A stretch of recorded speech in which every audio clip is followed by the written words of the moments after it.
Hello, welcome to H1 101. This is my second H1 101 webinar of this week. If you have previously seen my webinar on holistic judging, welcome back. Otherwise, to those of you who are new audience members, this is how to cite sources and avoid plagiarism. And my name is Colin Mark. I am the Undersecretary General for Committees of HMUN India, and I'm also the Director for the Historical General Assembly. So the purpose of this webinar is to make it very clear what our expectations are regarding citing sources and preventing plagiarism. HMUN takes citations extremely seriously, and it's because we're very strong adherence to academic integrity. And by academic integrity, we mean the idea that when you're producing content in an academic setting, you can't cheat. Your integrity as a participant in the academic system requires you to be honest about what you know and what you don't know so that you can learn. Beyond that, knowledge in the form of research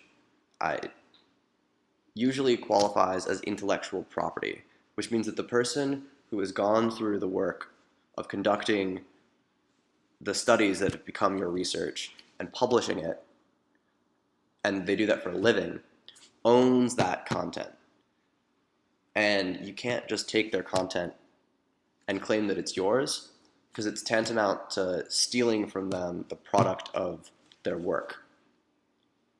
If I'm a professor and I make my money by thinking and studying a particular issue in international relations, if a high school student takes my work and says that that high school student completed that work, I've basically done my job but gotten no credit.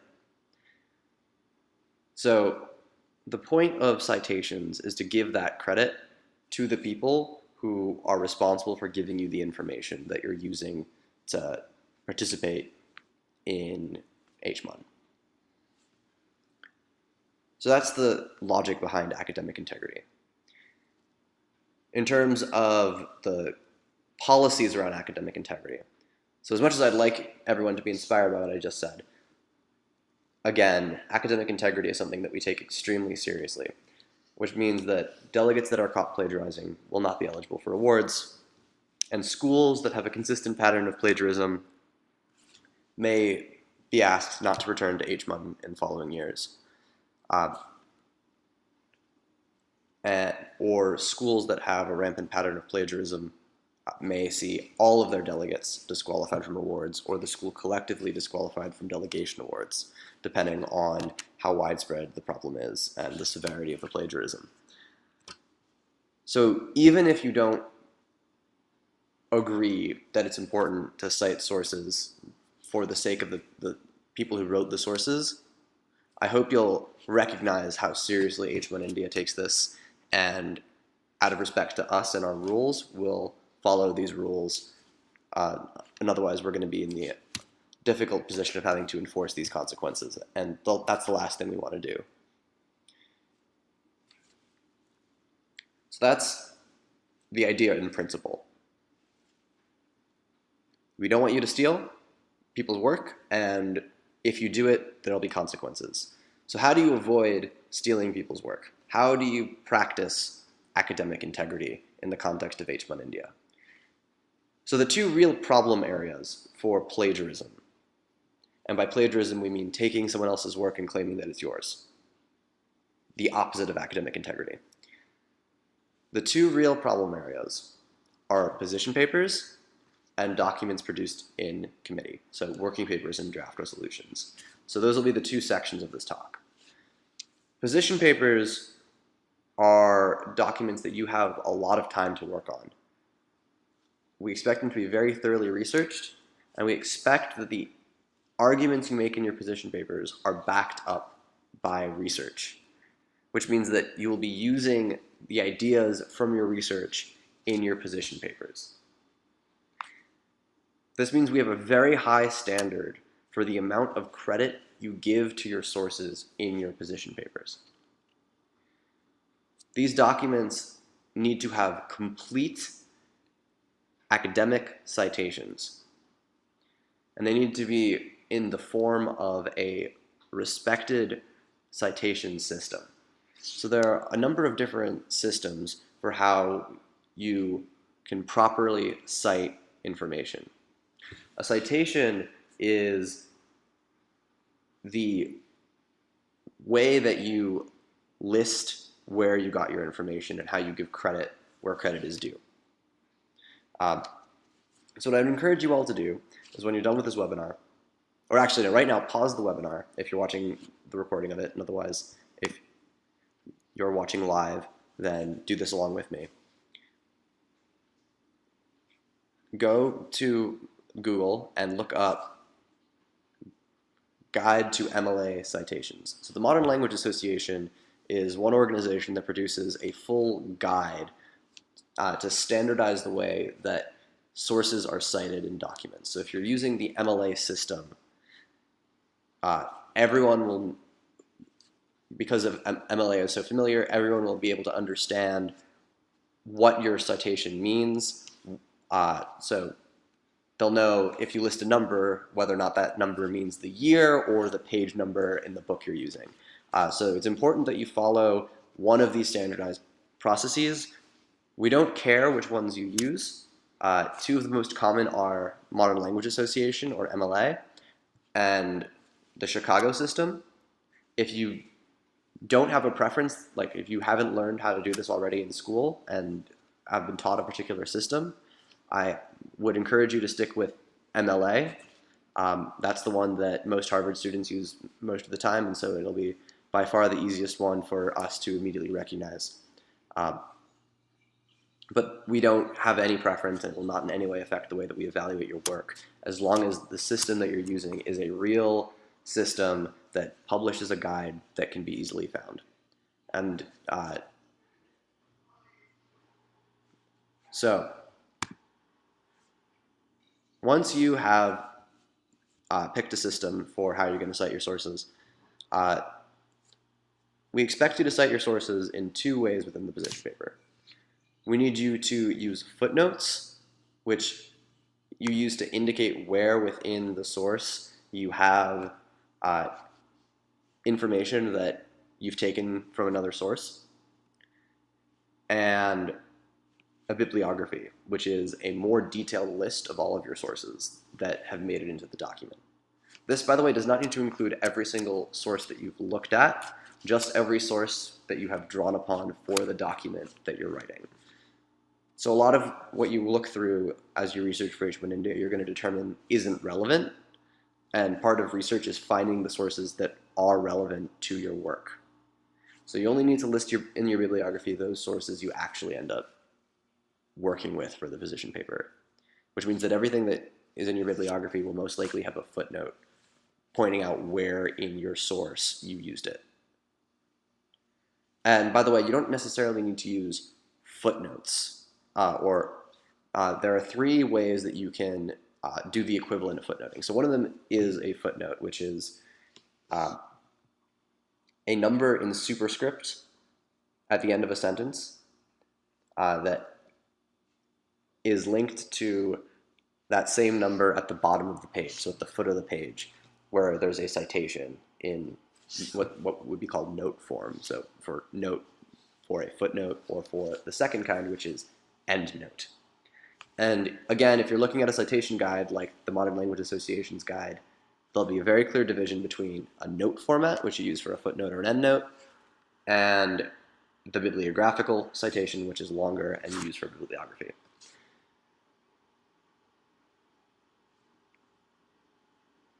So the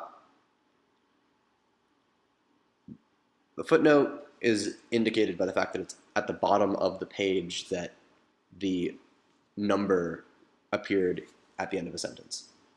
An endnote is the same thing as a footnote, except instead of listing all of the notes for a page at the bottom of that page, you list all of the notes for the document at the end of it. And for a document the length of a position paper, this might be the easiest way to do it. You just put superscript numbers, so like the number elevated, like an exponent, at the end of every sentence where you're taking information from another source. And then you have a numbered list at the end of your document that explains what source that number means. So the third note in your document, there's a number 3 at the end of the position paper that has the note source next to a 3, and your reader will know that the 3 in the position paper meant that you got it from source 3, which is that note.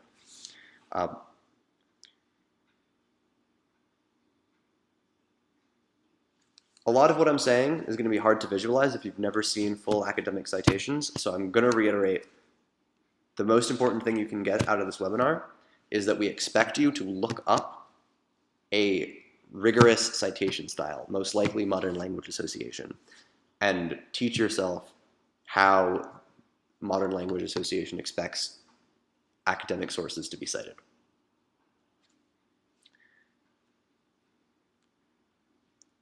To re-emphasize what that means from a different perspective, it's not enough just to link to a document online. The reason for that is that links over several years will eventually change as websites get redesigned. And that means that if the only source that you have on your position paper is a link, there's a good chance that at some point in the not too distant future, that link will not actually work. Which means that you haven't actually put enough information in your citation to guarantee that the person reading your document will find the source. So the reason that so much information is included in a citation is to make it completely unambiguous what you're referring to. And that's why a lot of, for like a web source, you're not just going to include the link, you're going to include the title of the web page, the title of the website that the web page is on, etc. And these are all things you'll see when you look at a citation guide online, or in hard copy if you happen to have one.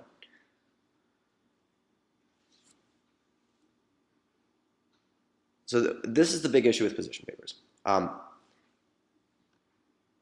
Then the next obvious question, once you know what a citation looks like, is when do I use a citation?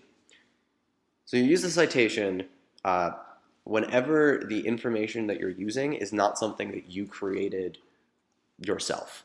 It's not your own idea. This, by the way, does not mean that if you paraphrase something, it's your idea.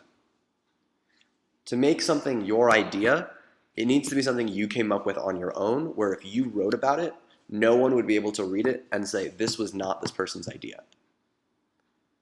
And really, this seems like the kind of thing where, like, well, how would people know if it's my idea? What if they accuse me of it not being my idea, but it really was my idea? The truth is that you will know when something was your idea or when you were inspired by another source. And err on the side of citing the sources that have led to your paraphrase or your reworking of an idea if you think that there's a source that is relevant to the idea. Otherwise, then it's a lot harder to accidentally plagiarize than you would think. So if you're being vigilant about not plagiarizing, you'll know the difference between content that you came up with and content that you got from a source. Doing research and getting information from a source is nothing to be ashamed of. We expect your information to come from sources, and the fact that a professional publication has worked out an idea gives it a lot of credibility. We also are interested in seeing you come up with your own creative solutions. But the important thing to us is not catching you in having taken ideas from other places or in prioritizing information you've gotten from other places. Our interest is in making sure that when you get information from other places, you're not stealing the work of the person that came up with that information. That's it. So there are two main kinds of content that require slightly different kinds of citations. The difference is between direct quotations and paraphrasing. If an idea is not yours, no matter how you present it, you have to cite that you got it from somewhere. But if you got the exact language from another source, and it's more than about 6 words, you need to put that language in quotation marks. It's not enough just to put the citation at that point. Then you need to indicate that not only is the idea not yours, the language is directly lifted from somewhere else, and you do that with quotation marks. If you have a quotation that is longer than 3 typed lines of text, you should turn it into a block quotation. And a block quotation is a different formatting style, and this probably doesn't make very much sense for me to explain it out loud. The key takeaway is that at the point at which you're including quotations in a short position paper that reach the level of needing to be formatted as block quotations, they're probably too long. We want to see your original thinking. That original thinking should come from sources. Probably the main version of your original thinking in the context of position papers will be stringing together the sources that you have into a coherent narrative that makes an argument for your country's policy. To do that, you need to be using ideas that are bite-sized enough that you're really doing thinking to put them together. Otherwise, you're just moving information and work that someone else did, putting it on a page, and saying that it's your work. That doesn't show high-level thinking.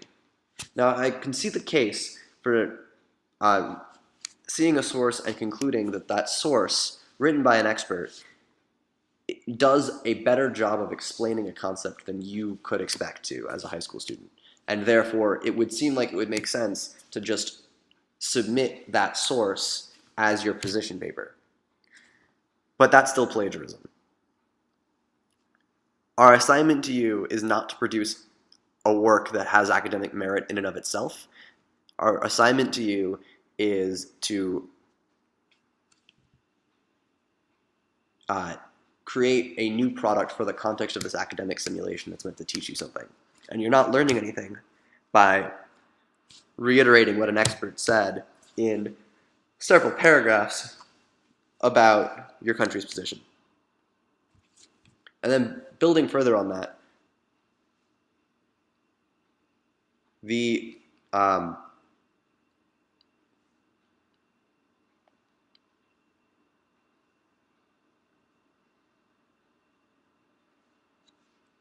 do have a lot of respect for the ideas that you'll be able to come up with. And we think that if we prevent students from simply being able to take information from one source and put it between quotation marks and say that's not plagiarism, we are going to be pushing you to do the kind of thinking about the ideas and the sources you have that will make you not only better prepared for debate, but better literate in the academic conversation around your topic. So it's something that's very important to us, and we think it'll be very useful to you.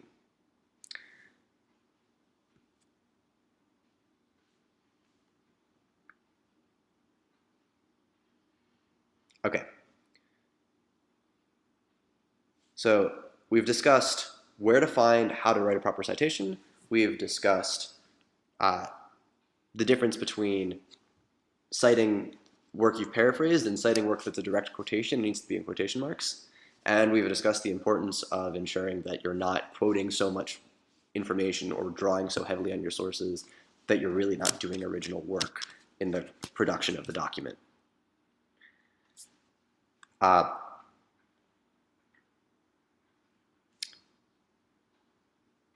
next thing that I want to talk about are convenient ways to conduct your citations. So there's a program that I recommend that I use to do my citations for all of my academic work at Harvard, including the background guide that I wrote for this conference. It's called Zotero, Z-O-T-E-R-O. Z-O-T-E-R-O. If you Google Zotero, you'll find it, and it's an extremely useful tool. It's a citations manager, so it lets you go to websites and download all of the information into a shared manager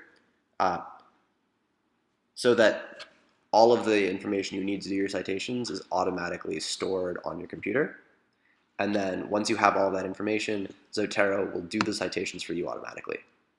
Again, we don't really care about testing you on how well you know how to use MLA or Chicago citations. We just care that you are using those citations so that you're giving credit where credit is due. So getting a tool like Zotero to help you make the formatting correct and to manage your citations and make sure you're not skipping anything is completely acceptable to us. We just want to make sure that you are doing the work. As a note, we will be putting your position papers through a plagiarism scanner. So if you plagiarize, we're going to know. So I'm giving you the tools in this webinar to make sure that you don't plagiarize and that your position papers are admissible, and we're very excited about your work and we don't have to penalize you. So that's the context for position papers, which are documents you're working on outside of the conference and you have time to add full citations to. And you'll also be directly drawing from academic works. At conference, in the committee room, we're still going to expect you to uphold academic integrity, but we're not going to expect you to complete full MLA or Chicago-style citations. We're not going to expect you to include footnotes or endnotes. I'm actually going to pause. I started telling you that there were 3 ways that you can put notes into a document, and I left out one of them, which is inline citations. And this is actually very relevant because this is closest to what you'd be doing in the committee room. So an inline citation is something that is common in MLA citations, where instead of putting a note, you put something similar to a note in parentheses in the document itself. So instead of having a number that refers to a note that's either at the bottom of the page or at the end of the page, you have a shorter version of the note within the sentence itself. And then this is always paired with a works cited instead of a bibliography.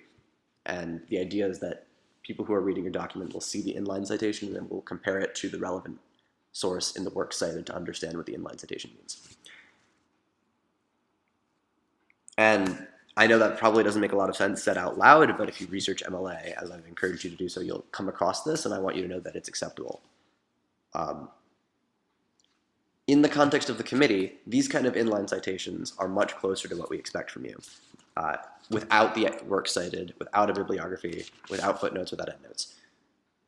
The point is that ideas that go into resolutions or working papers that are not developed by the delegates themselves, either by original work done for your position paper or as a product of your collective thinking at conference, needs to be cited in some way so that you're demonstrating that you recognize this was derived from somewhere else.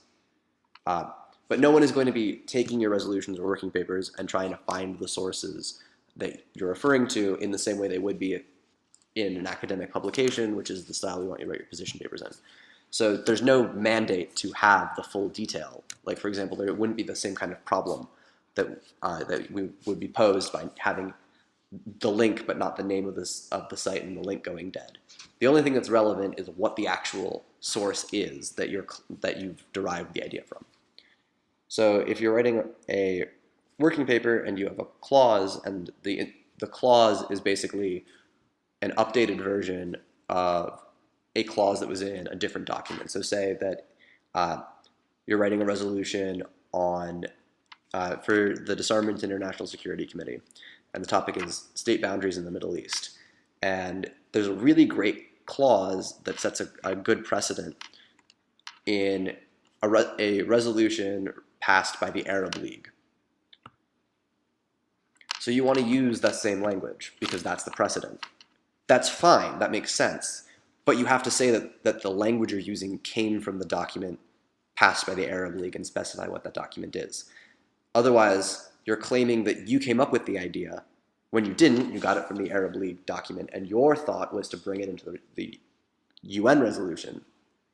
And to get credit for that thought without taking false credit for the content itself, you need to specify that the insight here is to bring the Arab League precedent into the UN document. And the same thing applies for information you got from a think tank or the news. if the idea itself that's contained in the working paper or the draft resolution, or the fact contained in the preambulatory clauses of your working paper and your draft resolution, is from a source, then you need to specify what that source is, even though you don't need to include a full citation. You also don't need to put it in parentheses like you would for an inline citation, but the idea is the same, that you are referring directly within the line of the text to the source. Okay. So those are the main ideas around academic integrity. At this point, I would encourage you, once you have reviewed this webinar, to read the section in the Guide to Delegate Preparation on academic integrity and plagiarism, which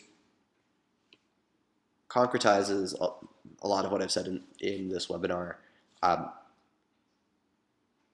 Keep the text of that section in mind throughout your position paper and your working paper and draft resolution process, and I'm sure you will not have trouble with plagiarism this year. And I really do want to make sure myself a resource to delegates who feel like they don't understand academic integrity or having trouble with citations or aren't sure what citation style would be best. We will never penalize you for asking. Our goal is to make it easy for you to do it right. And we know how difficult it is to get citations completely right. This is something that we as college students are taught and held accountable to. So we want to be your friend and your ally in teaching you this skill, not cruel, faceless people who are asking you to do a task to give you busy work and to find an excuse to penalize you because you left out a comma or a period in the MLA citation format. So if you have any questions about this, please contact please visit www.h1.org and go to our preparation page to find our delegate preparation tips, and contact committees@h1india.org if you have any questions about your research process at all, in particular about plagiarism and citations. Okay, that's all for me. Thank you.